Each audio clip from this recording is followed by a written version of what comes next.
Chapter 15 deals with corporate taxation, and although this is not a corporate taxation course, for those who have an interest, I thought I would just go through a very, very brief high-level overview of corporate taxation, especially within the context of some topics that relate to individual taxation. This material is optional. It will not be on the exam, for example. None of Chapter 15 will be on the final, nor is it included in the review for the final. But again, for those who have an interest, I am presenting some of the highlights of the chapter.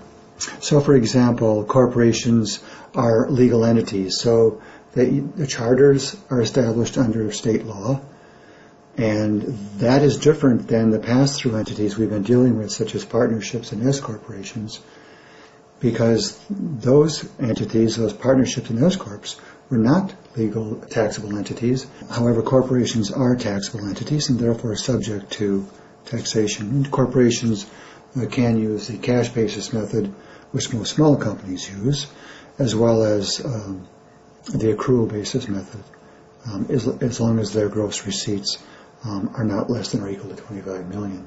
So in determining taxable income, generally we follow very similar rules to those that we use on Schedule C for small trades or businesses.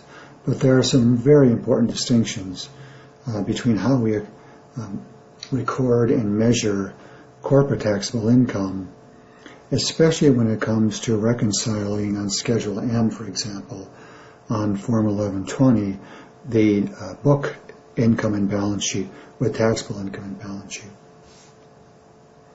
And yes, that's very true. Corporations are not subject to any adjusted gross income concepts. We generally, and for C corporations, we generally take the income statement and balance sheet and we convert them as necessary. In other words, we reconcile them between the FASB guidance and IRS guidance on Form M.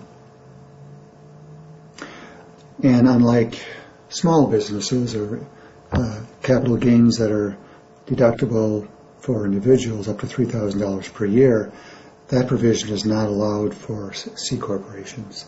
Here we just net the capital gains and losses together. An interesting provision in the tax code for corporations is what's called the dividends received deduction. So when one corporation owns shares in another corporation and they receive dividends from that corporation, to avoid double and even triple taxation, these corporate investors get what's referred to as this DRD, or dividends received deduction.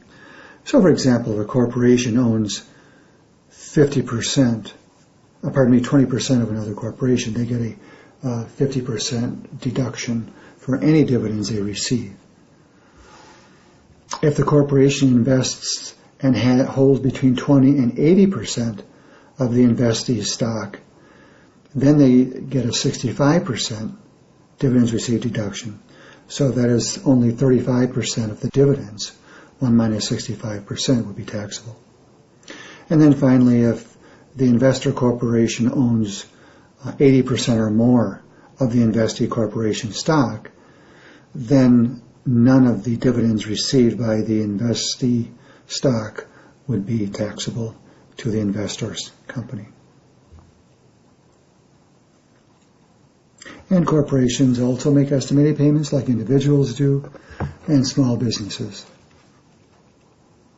And yes, they certainly are, like we are, individuals and small businesses subject to underpayment penalties. Corporations used to be able to take net operating losses and carry them back 2 years and forward 20 years. Now, net operating losses generated in 2018 or later can no longer be carried back, but their carry forward is limited to 80% of the taxable income. But they can be carried forward indefinitely. So they've modified as a result of the 2017 Tax Cut and Jobs Act. They've really modified how net operating losses are handled for corporations. There is an interesting concept called earnings and profit for C corporations. And it's very similar to retained earnings for small businesses. And so it's beyond the scope of this course to go too far into earnings and profits, but it is a concept that only relates to tax law for corporations, and you wouldn't see it in the accounting rules.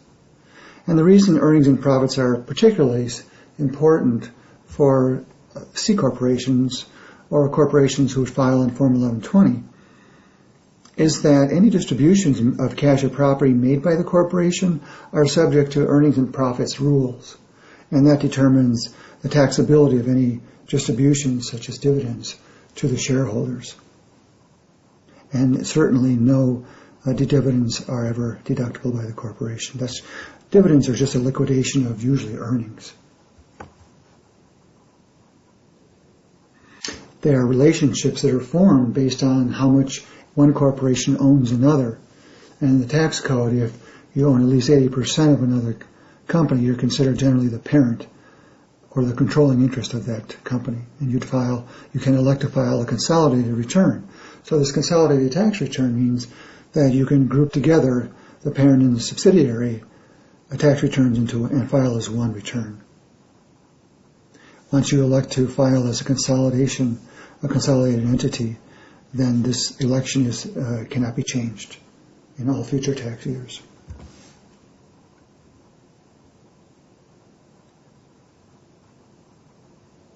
And then finally, just to distinguish a little bit further the difference between an S corporation and a C corp. A C corp is the typical large corporation that I've been talking about in this chapter. However, a subchapter, S corporations, we've already talked about those when we talked about individual taxation.